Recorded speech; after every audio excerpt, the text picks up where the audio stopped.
Praise God. परमेश्वर की स्तुति हो। Yesterday we were seeing in the topic about rejoicing in the Lord always, about giving thanks in trials.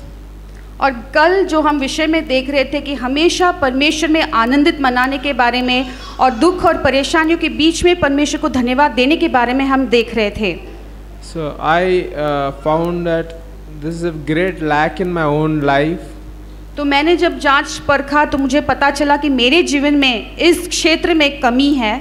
During my prayers I thank God. When I am praying to God in my personal prayer, thank God for many things. मेरे व्यक्तिगत प्रार्थना में जब परमेश्वर से प्रार्थना करता हूँ तो बहुत सारी चीज़ों के लिए धन्यवाद भी देता हूँ। But when I am going through the situations in my life, in my office, in going somewhere or somewhere, when something wrong happens, I have this tendency to always complain and grumble about it. लेकिन जब मुश्किल घड़ी से जाता हूँ, शायद फिर वो मेरे जीवन में हो, मेरे काम करने के जगह पे हो, परेशानियों से गुजरता हूँ, तब मेरे में ऐसा होता है कि मैं शिकायत करने लगता हूँ, बकझक करने लगता हूँ और कुड़कुड़ाने लगता हूँ। And I realized how much of it is a sin, that we must not grumble and complain, because in the Old Testament God did not fulfill his promise to the Israelites because they grumbled and complained for 10 times. और तो मुझे ये एहसास हुआ कि हम जब शिकायत करते हैं, कुड़कुड़ाते हैं, बकझक करते हैं तो वो पाप है, क्योंकि पुराने नियम में भी इज़राइल के लोगों ने जब कुड़कुड़ाया और शिकायत की तो परमेश्वर 10 बार उन्होंने ऐसा किया तो परमेश्वर से नाप्रसन्न होकर अपना जो वायदा है उनमें वो पूरा नहीं कर पाया। They could not enter the promised land. तो वो वायदे के देश में वो लोग प्रवेश नहीं कर पाए। Today God is merciful. He doesn't do it to us because we are His children, and when we ask God for forgiveness, He forgives us. तो आज परमेश्वर ऐसा नहीं करता है। आज परमेश्वर करुणा से भरा है, हम उसके बच्चे हैं। जब हम ऐसा करने के बाद क्षमा मांगते हैं तो परमेश्वर हमें क्षमा कर देता है। But there's something which I miss when I do not praise and thank God in my trials and tribulations. तो मेरे परेशानी, क्लेश और समस्याओं के बीच में रहते हुए जब परमेश्वर को धन्यवाद नहीं देता हूँ तो कई सारे ऐसे बातें हैं जिसे मैं खो देता हूँ। We see in Revelation chapter 12. तो प्रकाशित वाक्य उसके 12वें अध्याय में हम देखते हैं।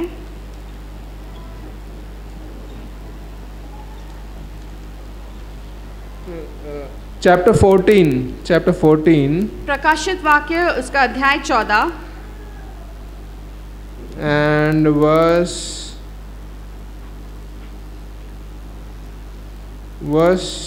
3. और उसमें वचन 3।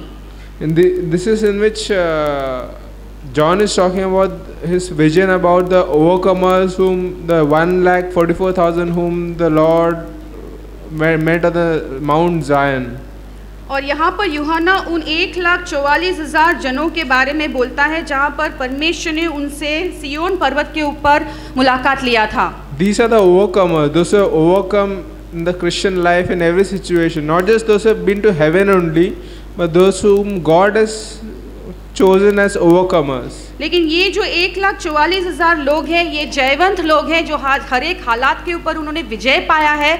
ये वो सिर्फ वही मसीह नहीं है जो स्वर्ग में सिर्फ पहुंचे हैं, लेकिन वो लोग हैं जो संसार में रहते हुए मसीह के नाम से हर एक हालात के ऊपर विजय पाए हैं। And it's written in verse 3, and they sang a new song before the throne and before the 4 living creatures and the elders, and no one could learn the song except the 144,000 who had been purchased from the earth. और उसके 3रे वचन में ऐसा लिखा है, और वे सिंहासन के सामने और चारों प्राणियों और प्राचीनों के सामने मानो एक नया गीत गा रहे थे, और इन 1,44,000 जनों को छोड़ जो पृथ्वी पर से मोल लिए गए थे, कोई वह गीत न सीख सकता था। And what was this song? This was a song of praise, thanksgiving and worship. और ये कौन सा गीत है? ये है धन्यवाद, स्तुति और आराधना का गीत है। When they went through the trials, when they went through the sufferings, they gave a sacrifice of praise. और जब वो मुश्किल घड़ी, क्लेश और परेशानियों से गुजर रहे थे तो उन्होंने स्तुति की बलिदान को चढ़ाया। Why is it called a sacrifice? Because it costs something. तो वो उसको बलिदान करके ऐसा क्यों कहा है? क्योंकि उसके लिए उनको कोई कीमत को चुकाना पड़ा। I found it's very difficult for me to praise God in my trials. So I can't do it very easily. मैंने देखा कि जब मैं मुश्किल परिस्थिति से जाता हूँ तो मुझसे स्तुति आसानी से आती नहीं है, बहुत मुश्किल होता है ऐसे में परमेश्वर को धन्यवाद देना। But if I see Jesus, it says, blessed the pure in heart, for they will see God. लेकिन जब मैं यीशु को देखता हूँ, क्योंकि वो आशीषित है जो मन में निर्मल है, वो परमेश्वर को देख सकते हैं।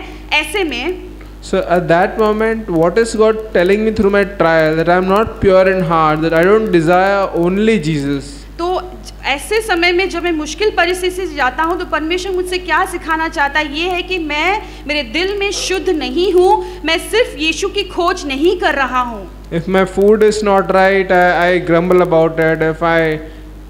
If something is not according to my expectation, I grumble about it.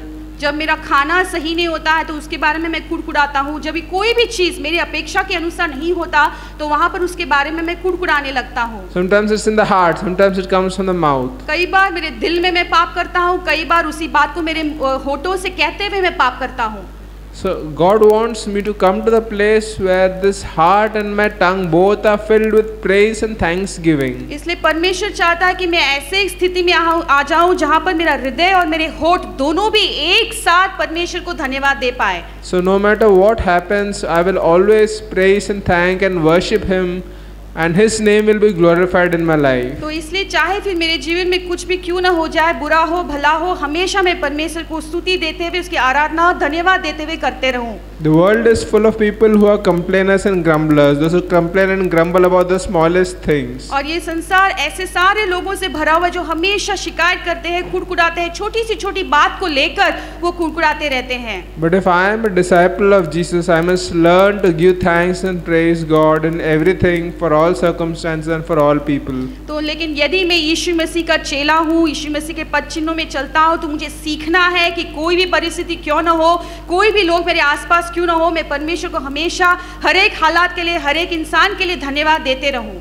The early Christians faced lions and fire, and as the lions were eating them up and as the fire was burning them, they used to praise God and thank God. और आदि के जो मसीह थे उनको आग से परीक्षा में या सिंहों के बीच में रखते हुए परीक्षा को झेलना पड़ा, और जैसे सिंह उनको खाते थे या आग उन पर जलता था, उसी बीचों बीच उन्होंने परमेश्वर को धन्यवाद देते रहे।